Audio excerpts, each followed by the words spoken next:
This is Pet Life Radio. Let's talk pets.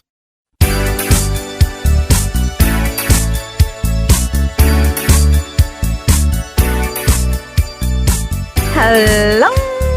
You're listening to Animal Party on Pet Life Radio. And did you all see that big reunion of Christina Koch, the astronaut, when she came home to LBD, her little brown dog, and the dog gave her such an amazing greeting. Did you all see that? It's so worth looking at. Oh, it's so sweet. And they sort of montaged into it a couple of clips of Christina playing with the dog on the beach before she left. And it just makes you warm and fuzzy to see the big return. So, yes, I wanted to talk about that. And I also wanted to talk about a couple of eagles that were in the news. And I'm going to give you a riddle. And I'm going to talk about ears today, dog ears in particular. Yes, something nasty went on in a Cocker Spaniel's ear.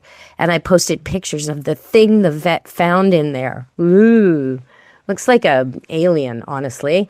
The thing the vet fished out of there after drugging the dog to get at it, after the dog had been to a different vet several times and the owner had been given ear infection medicines. Well, there was no ear infection, probably because of all the medicines this poor owner was paying for and using on this dog, constant maintenance. But the dog was still uncomfortable and scratching and itching despite all this. And it was, even though it's a Cocker Spaniel, Mac, that's had this problem many times, as they often do, and I'll go into that, the owner noticed that it just wasn't the usual.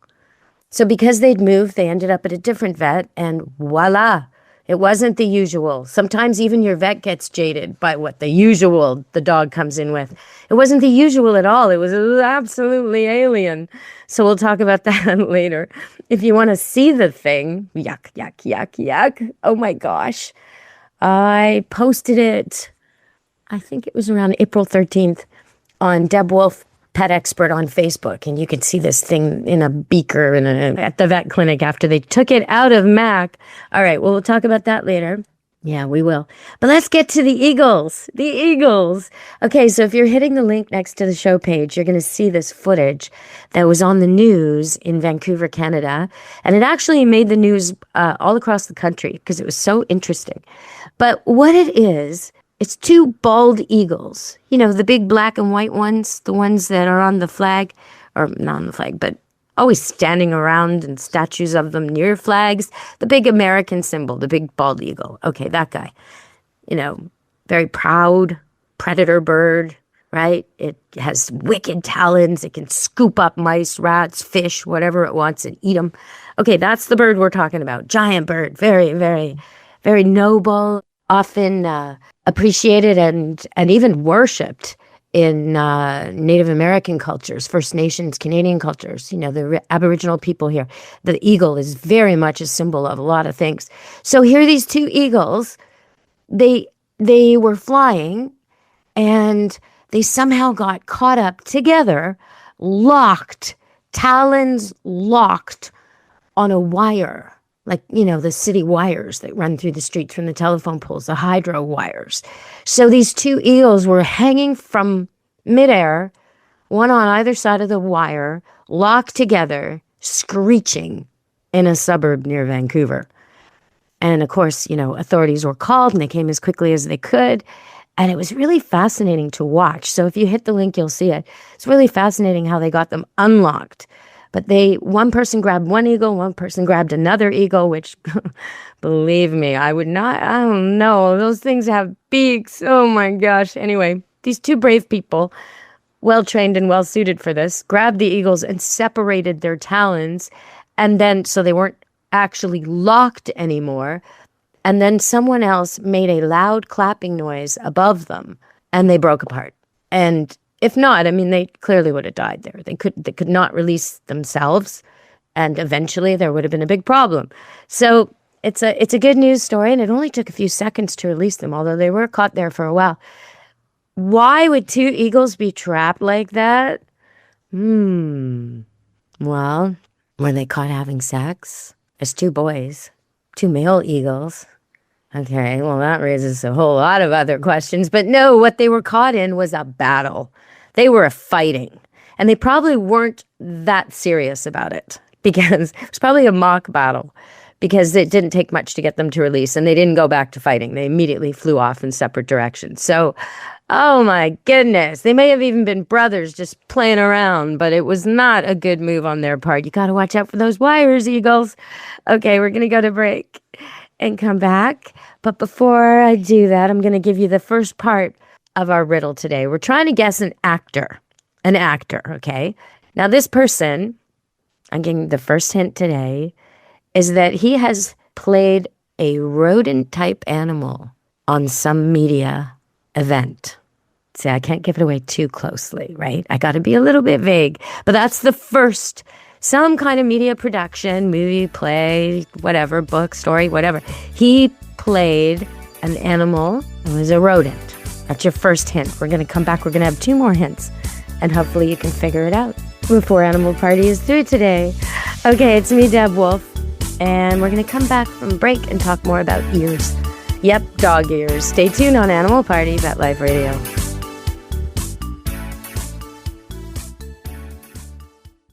Take a bite out of your competition. Advertise your business with an ad in Pet Life Radio podcasts and radio shows. There is no other pet-related media that is as large and reaches more pet parents and pet lovers than Pet Life Radio. With over 7 million monthly listeners, Pet Life Radio podcasts are available on all major podcast platforms. And our live radio stream goes out to over 250 million subscribers on iHeartRadio, Odyssey, TuneIn, and other streaming apps. For more information on how you can advertise on the #1 pet podcast and radio network, visit PetLifeRadio.com/advertise today. Let's Talk Pets on PetLifeRadio.com.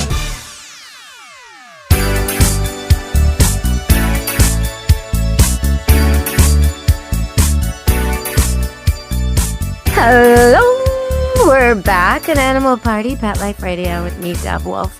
Well, if you've got a book and you've mistreated it, left it in the bottom of a backpack, and all the pages are all rumpled and stuck together, it's a bit dog-eared. Well, why do we say that? Well, you know, the dog's ears, especially the long-eared dogs, they drag through everything, and they get really messy, and sometimes they have long, long hair to protect them. Sometimes, like with hunting dogs, there's a lot of hair inside the ears, and it's designed to insulate and clean, but also protect them from those loud noises like guns. So there's a reason for all this. But if you have a pet dog, like a standard poodle, golden doodle, cocker spaniel, any of these dogs that has these hairy ears and deep ears, this is a combination here going on, well, you know it already because you smell it and you have to take your dog in and you have to have them cleaned. And sometimes you have to pluck the hair. And sometimes your Yorkie or your, well, not your Yorkie, but let me think which dogs end up with this. Yeah, sometimes. Sometimes your Cocker Spaniel has to have his ears put in a ponytail so the air can get at them. And there's all kinds of interesting problems that arise with the maintenance and care of the ears of dogs. Okay, so this poor guy, Mac moved to a new area and there's lots of grass there and he's low to the ground because he's a Cocker Spaniel and his ears are even lower because of the way he drags his head as he sniffs the ground, just like he's meant to do, right? But somehow or other something got in there and we still don't know. I mean, you can look at the image on Deb Wolfe Pet Expert Facebook from April 13th. You can look and tell me there's 3 images there. What do you think it is? Because the vet couldn't say, and the vet had an emergency and couldn't spend time looking at it. So we don't know. The owner was told that it was probably some kind of weed or seed that grew inside the ear. That's possible. But it could also be an insect because it really looks creepy, like a bug, like an alien, actually.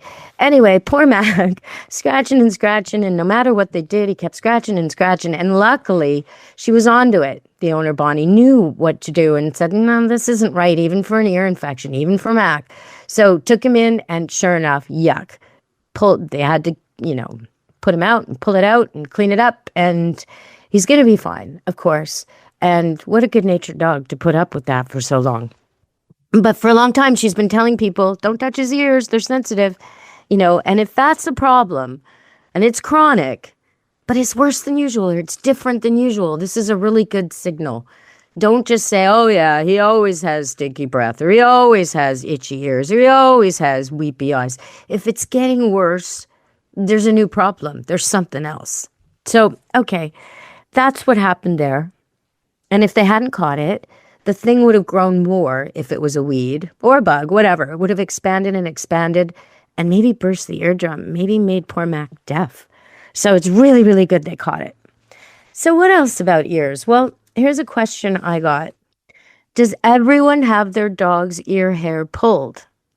My boy always shakes his head a lot after having it pulled at the groomer. And there's a sad face emoji. I feel bad. Should I keep doing it? Okay, now this is a golden doodle owner. So, some golden doodles have really hairy ears, some don't. Standard poodles have very, very thick, downy hair inside their ears. So do miniature poodles, toy poodles, all poodles. It's meant to protect them from the gunshots, which most poodles never experience. I mean, on Duck Dynasty, there's a red poodle who does. So he needs his ear hair. And so for that dog, you want to keep the ear hair, but you want to keep it clean. So regular flushing, regular wiping. I would mix up a solution of apple cider vinegar, 2 parts to 1 part hydrogen peroxide, and squirt that in there after a good swim, run, hunt, whatever. So it dries it out after I've cleaned them. There's a lot of things you can do to maintain with hair. But for most of us who don't need that hair at all, the easiest thing you can do is use a Q-tip. And what you do is you put it in the ear, and then you just turn in a direction, just a couple turns, and then pull it out and do it again and do it again and do it again and do it again. Now you might, if your dog's dirty, use ear cleaning solution first, because when you pull the hair, it's going to open up, pores, and you don't want it to get rashy or infected or sore. You want to minimize that, right? So clean it out first, and then you're doing this, and you'll get the worst, longest, thickest hairs on that with that method. And you won't have to use metal tweezers. You won't have to maybe cut the skin by accident. And you just turn so the hair twists around the Q-tip and then pull it out. Now, don't do like 10 turns and have this giant clump that you're pulling out at once. Just do a little test or quarter turn the first time. If no hair is caught, do a half turn. If no hair is caught, do 2 turns. Now you're going to see a few clumps coming out. And it'll irritate the dog a little bit, but it will also feel so much better once it's done. 2 days later, he's like, oh, thank you. So much less itchy, so much less to get caught. So that's what I would recommend for this golden doodle. And if you're sending him for grooming, you get to say what you want. So traditionally, 20 years ago, 30 years ago, every poodle got tweezer plucked bald inside the ear. like I don't know, like a metrosexual man going to the beach, absolute bald. And then the inside of their ears would be raw and red and so sore. And some of them didn't do well with that. So your groomer, especially if they've been in it a while, may still do that. Or your groomer may not do it at all if they're a modern groomer. So you have to kind of tell them what you want. You could say, just get the worst of the hair, just get the thickest stuff, just do a mild ear plug. Or you could say, let me know if it needs it. There's a variety of ways to address this. Now, if you got a stinky, gross situation and it's always hot and it always smells and your dog's always scratching, okay, you need to get rid of that hair and you need to start fresh and clean it out. So your groomer can help you with that. Now, another trick, and I've said this before, I find cornstarch very, very helpful with grooming. So if the ears are really oily and waxy, then you can use ear cleaner first and swab it all out and let it dry and do the plucking at another time with the Q-tip twist technique. Or you could even do it at the same time. You can flush the ear and then use the Q-tips to swab out the stuff, or even a wet wipe, maybe use the baby kind so it's not full of chemicals. And then you can use the cornstarch to make the thick, oily hair in there mat a little bit and stick on your Q-tip. Or you could just use the cornstarch. You could try that first without wetting the ear. Just try the cornstarch first. Sprinkle a little bit in and then try and see if it tangles on if you can get it to catch on the Q-tip. It's a little bit of an experiment because I don't know what your dog's ears look like from here. But mostly you want maintenance. You want it not to ever smell bad. And yeah, that's the big thing. Now, sometimes when people hear me say this, they go, oh my God, I never want to stick anything in my dog's ear. I know I'm not supposed to do it with my kids or myself. I don't want to pierce the eardrum. Okay, very valid, very valid. Except dogs' ears aren't shaped the same as people. So people's ears go right back to the eardrum. You got to be really, really, really careful, and you shouldn't be using Q-tips in there, so they say. But dogs, it's like an L shape. So even if you go all the way, you're never going to hit the eardrum. It curves down into an L. So as long as you're going straight and you're not using anything that has a curve or a flexibility, you're not going to hurt the eardrum. So don't worry about that part. Now, if your dog doesn't like it or isn't used to it, start really slow. Just do the outside of the ear. Just take your fingers and rub the edges of their ear and give them kisses and love and maybe some peanut butter or cookie. Do that a few times. Then the next day, go a little farther. And the next day, go a little farther until your dog doesn't care that you're playing with his ears and cleaning them and petting them and touching them. It's a very affectionate sign between dogs. It's something mating pairs do. And it's something mama dogs will do with their offspring, and offspring will do back to their mama dogs. Sibling dogs, litter mates will do it too. Ear cleaning is a big deal to them. So if you're cleaning their ears, that's a gesture that goes understood as your deepest, deepest caring. Okay, we're going to go to a break and be back on Animal Party on Pet Life Radio, and I'll give you the next clue.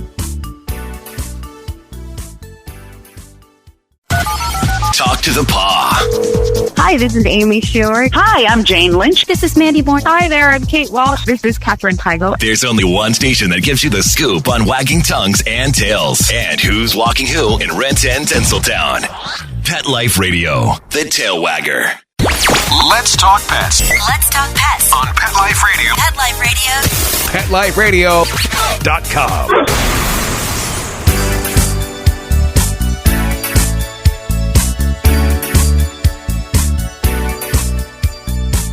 Hello, you're back on Animal Party on Pet Life Radio, and our actor of the day question. He was a rodent of some kind. Yes, in a production. And so I said he was a he. Okay, that's a big clue. He acted next to a talking dog. Can you figure out who we're talking about? Probably not. Maybe. Maybe if you really know animals, and maybe if you have little kids. So there's another hint. All right, I want to give a warning out. Anybody local who's seen the news has seen that last week we had our first bear break-in. Yes, we did. Now you'd think that people in my neck of the woods would understand that bears break into cars. Yes, especially in spring and fall. We're in spring now. Flowers are blooming, trees are blooming. It's raining too much. It was sunny, so nice and so beautiful, and everyone thought it was spring, and then boom, rain. Well, that's spring. So we got our April showers happening, but the bears have woken up. It's warm, and they're looking for food, and so we had our first bear break-in. And I get a wicked, sick pleasure watching them. I can't help it. So there's this truck parked behind some guy's house in a suburban neighborhood. There's a lot of trucks and cars all along the street, and there's, it's just a regular neighborhood. It's not the country like where I live. It's in town, very much. Place called Coquitlam. And, so this bear susses out the car, smells there's garbage in the back of the truck cab, which is a locked, closed cab. So he takes his big bear paw, and he's not even that big of a bear. He's sort of an average bear, but an average bear is bigger than us. So, bam, he hits the window. Seems to break right away. Of course it does. And he helps himself to everything in the cab. Now, I don't think that car will be salvageable. Maybe. Sometimes bears get into the cars and the trucks and they can't get out again. And then they destroy the whole thing. So, please, boop, boop, lock those doors. Lock those doors. Because they can't get in when it's locked. But for anyone who ever doubted animal intelligence, if you see a bear open a car, they try the doors, they try the windows, they try everything. Don't leave food in your car.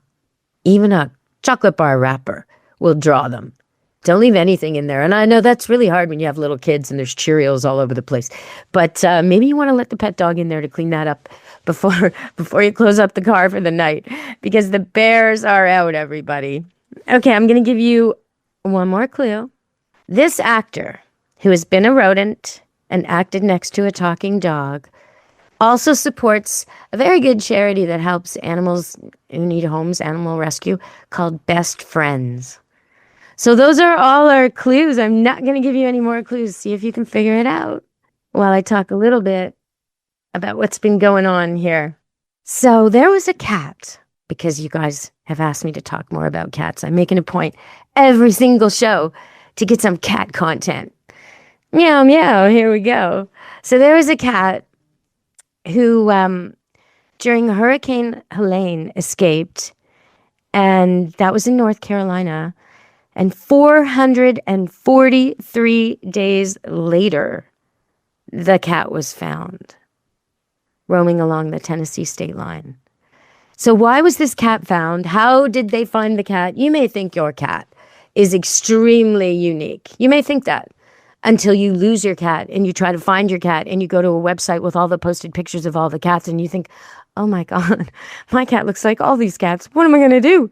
And saying, okay, it has a tattoo. Well, what if the hair's grown over? What if it lost that ear? What if people aren't able to read it anymore? What if it's just a mess? What if they don't check? Okay, so microchip. That's why they found that cat. Microchip. Now, I don't tend to microchip my pets. I'm mixed about it. But if there ever was a reason to, this cat's a reason to. It tells you, you will find your cat if you lose it and it's alive and it's found. So, there's another one. A 6-year-old German Shepherd called Chili was found in southwest of Edmonton after being missing. And this one, wow. I mean, it was gone 3 months, lost half its body weight. The poor thing, German Shepherd called Chili. But the weird thing for me is, it was found only 2 kilometers away from where they lost it. It just goes to show you, stay there. Keep calling. Stay there. All right. That's important. And I guess I should solve the riddle. I guess I should. Well, maybe I'll tell you about it one more time. So he played a rodent, actually a squirrel. And he was the actor next to an animated talking dog. And he supports Best Friends. Who is he? Well, he's a Canadian. Gotta like that. Will Arnett. He owns a Labrador Retriever called Bella. And all that is true. So his charity work is Best Friends Animal Society, a no-kill organization. His film roles, he starred in the movie Show Dogs as FBI agent Frank Rizzo, working alongside canine partners. And his commercials, he's appeared in Gecko ads, interacting with the Geico, and looking for a lost dog, with the gecko lizard thing and looking for a lost dog. And let's see, what else has he done? He's also, I lost track of that. He's also, he played a squirrel. Which brings me to something in the news. Before we go today, I want to touch on this. Squirrels are very smart. Rats are very smart too, but squirrels are very smart. And when I go out hiking sometimes, I'll be in the middle of nowhere and I'll find something really odd, like some kid's toy plane or somebody's soccer ball with tooth marks in it, so a dog left it, right? Or a kite, like just weird things that end up in the middle of the woods. And oftentimes I'll collect it if it's plastic or something I think shouldn't be there. Or I'll put it at the edge, where the kid might find it the next time if I think it's something they'd want back. But I also find, and this distresses me so much, I find cans and I find beer and pop and potato chip bags sometimes. I actually bring an extra bag with me to collect all this crap. And sometimes I find little vape cartridges. Now, this is really bad for a bunch of reasons. There's an igniter in there. So that's not good for forest fires, etc. But sometimes, and this is the weirdest thing, there's stuff left in them. And there's been squirrels. I'm not kidding you on this. There's been squirrels footage on those, cams they put in the woods and stuff. There's squirrels who are vaping now. I'm not kidding you. I am not kidding you. I know it sounds crazy, but they figured it out. So don't throw your crap in there. No drugs, no garbage. Keep track of your toys. Whatever you pack in, pack out. Please do that. All right, everybody. Thanks for listening on Animal Party Pet Life Radio. I'm dying to see footage of the vaping squirrels, but so far, nobody's sent me any. If you've got some, send it to me on Animal Party. You just send it to Deb at Pet Life Radio, and I'll get it. Okay, everybody. Thanks for listening, and a big shout out to Will Arnett for participating in the show today. All right. Be good, dear animals, from Animal Party Pet Life Radio. Ciao, meow. Let's Talk Pets, every week on demand, only on PetLifeRadio.com.